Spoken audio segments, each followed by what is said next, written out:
B3, also known as niacin, is brilliant for balancing blood sugar and lowering cholesterol levels. It is great as an anti-inflammatory. It is essential for energy production, good brain function and healthy skin. Am I deficient?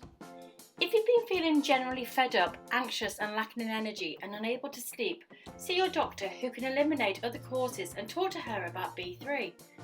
You may also want to keep an eye out for skin complaints, inside and out, such as sore gums, acne and eczema.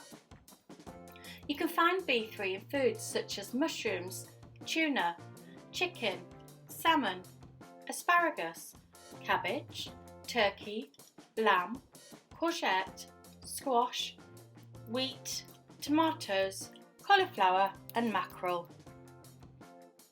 You can get B3 supplements, niacin, available in two forms, nicotinic and niacin amide. B3 works well with other B vitamins and chromium.